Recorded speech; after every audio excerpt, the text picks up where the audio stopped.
Hello, good evening friends, welcome back to Anand academy. तो आज के इस वीडियो में हम पढ़ेंगे about some important articles and as well as the classification of the directive principles. आइए शुरू करते हैं।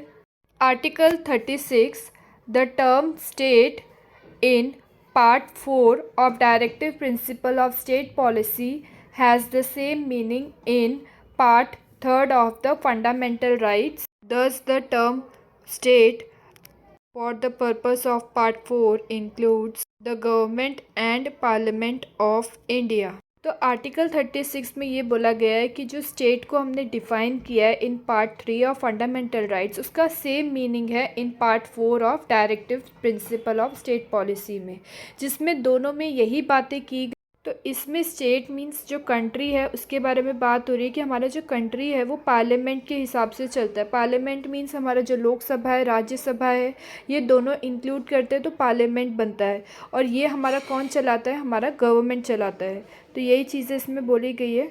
Article 37, the provision contained in this part shall not be enforceable by any court, but the principle therein laid down are nevertheless fundamental in the governance of the country, and it shall be the duty of the state to apply these principles for making laws. तो article 37 में ये बात बोली गई है कि हमारे जो डायरेक्टिव प्रिंसिपल है are shall not be enforceable, means कि कोई भी उसके अगेंस्ट कोई भी चीज़ें करेगा, जैसे कि स्ट्राइक करना या फिर वायलेशन क्रिएट करना, तो ऐसा कोई भी करता है तो उसके अगेंस्ट कोई भी पनिशमेंट नहीं दी जाएगी बाय द कोर्ट।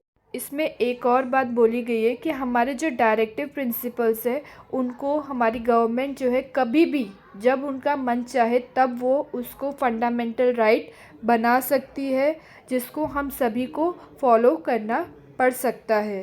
तो ये कुछ चीज़ें बोली गई है आर्टिकल 37 में। Now the next topic is classification of the directive principles. The Constitution does not contain any classification of directive principles. However, on the basis of their content and direction, they may be classified into three broad categories. The one, socialistic, the two, Gandhian, and the three, liberal intellectual. Under socialistic principle, we'll study some articles. Number 1, Article 38. It was taken by the 44th Amendment Act of 1978, which requires the state to minimize inequality in income, status, facilities and opportunities.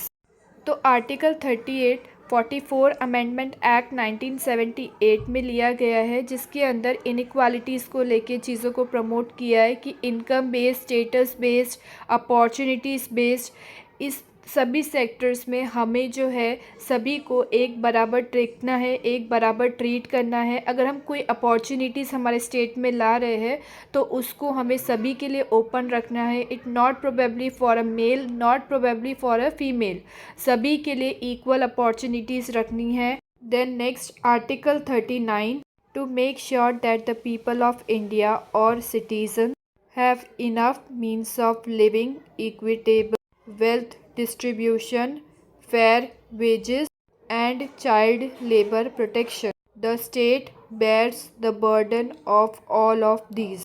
तो article 39 में ये बोला गया है, if we are a citizen of India और other than means a foreigner, तो अगर हम ऐसे कोई भी एम्प्लॉयज़ से अपनी फैक्ट्रीज़ में या कंपनीज़ में काम करा रहे हैं तो एक तो उनका जो लिविंग स्टाइल है वो एक नॉर्मल होना चाहिए, लाइक खाने पीने की फैसिलिटीज़ एंड ऑल, और उनको इक्विटेबल वेल्थ डिस्ट्रीब्यूशन मिलना चाहिए। मीन्स अगर आप कोई मनी डिस्ट्रीब्यूट कर रहे हो अपनी कंपनी में टू द वर्कर्स और एम्प्लॉयज़, तो आपको सभी को इक्वली डिस्ट्रीब्यूट करना है।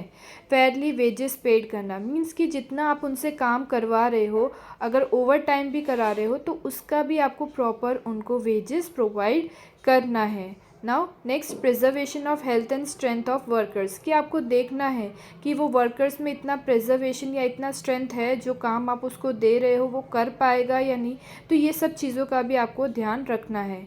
And protection of child labour means कि बिलो 14 एज के जो चिल्ड्रंस हैं उन्हें हमें प्रॉपर एजुकेशन प्रोवाइड करनी चाहिए, ना कि उनसे कोई मशीन्स या ऐसे कोई रिस्की काम करवाने चाहिए या कोई भी ऐसे पत्थर उठाने वाले तोड़ने वाले या इधर उधर ब्रिक्स बनाने वाले, ऐसे कोई भी डेंजरस काम हमें उन बच्चों से नहीं करवाना चाहिए। Then the next is article 39A to promote equal justice and provide free legal aid to the poor. तो आर्टिकल 39A में ये बोला गया है कि हमें जो है पुअर पीपल को जस्टिस दिलाना चाहिए। अगर वो किसी सही चीज़ के लिए मांग कर रहे हैं तो वो हमें फुलफ़िल करनी चाहिए, और कुछ लीगल एड भी प्रोवाइड करनी चाहिए, जैसे कि कुछ अफोर्डेबल चीज़ें हैं, घर है, कपड़े है, बुक्स है, ये कुछ चीज़ें जो पुअर पीपल अफोर्ड नहीं कर सकते, तो ये कुछ चीज़ें हमें उनको प्रोवाइड करनी चाहिए। Then the next is article 40 the state shall take a step to organize village panchayat and endow them with such power and authority as may be necessary to enable them to function at units of self governance। तो article 40 में ये बोला गया है कि जो हमारे state है, जो हमारी कंट्री है, उसमें एक विलेज पंचायत भी होना चाहिए जो विलेज के जो भी प्रॉब्लम्स हैं उनको हैंडल करे। उनको ये एंडो मीन्स ये अथॉरिटी, ये पावर देनी चाहिए कि जो भी विलेजेस में प्रॉब्लम हो रहे हैं उसको सॉल्व करे और कुछ सॉल्यूशन फाइंड करे। ये सब चीज़ें बोली गई है। Then the next is article 41 to secure the right to work, to education and to public assistance in case of unemployment, old age, sickness and disablement। तो आर्टिकल 41 ये सभी चीज़ों को सिक्योर करता है, बचाता है। Right to work, right to education, हर तरह की एजुकेशन प्रोवाइड करना to the public, and unemployment है, ओल्ड एज है, सिकनेस है, डिसेबलमेंट है, तो इसमें भी अलग अलग तरह की सर्विसेज प्रोवाइड करना हमारी पब्लिक को। Now the next article 42 to make provision for just and human condition of work and maternity. इस आर्टिकल में ये बोला गया है कि हमारे गवर्नमेंट को कुछ ऐसे भी प्रोविजंस बनाने चाहिए कि at the time of work place if the person is absent तो भी उसको पे मिलना चाहिए, अगर कुछ मेडिकल रीज़न से वो एब्सेंट है। अगर कोई ऐसी फीमेल एम्प्लॉय है जो प्रेग्नेंट है तो वो कुछ दिन एब्सेंट है, कुछ दिन प्रेजेंट है, तो उसको भी उसका पे मिलना चाहिए। इसी को बोलते हैं मैटरनिटी रिलीफ। जो हमारे गवर्नमेंट को ऐसे कुछ प्रोविजंस हमारे लिए बनाने चाहिए और उन्होंने बनाए भी है। Then the next article 43 to secure a living wage, a decent standard of life and social and cultural opportunities for all workers। तो आर्टिकल 43 में ये बात बोली गई है कि हर एक फैमिली को या हर एक सिटीज़न को अपना जो लिविंग स्टैंडर्ड है उसको अच्छे से एंजॉय करना चाहिए, सबके साथ मिलके रहना चाहिए। अगर आप एक सोसाइटी में भी रहते हो तो सोशली आपको सबके साथ कनेक्ट होना चाहिए। कल्चरल बेस्ड अपॉर्चुनिटी अगर आपको मिल रही है अपने कल्चर को लेके, कोई भी परफॉर्म या कोई भी इवेंट आप कर रहे हो, तो कोई भी अपॉर्चुनिटीज़ आपको मिल रही है एज अ वर्कर, तो आपको उसमें इन्वॉल्व होना चाहिए, पार्टिसिपेट करना चाहिए। तो ये कुछ चीज़ें आर्टिकल 43 में बोली गई है। Then the next is article 43A to take steps to secure the participation of workers in the management of industries.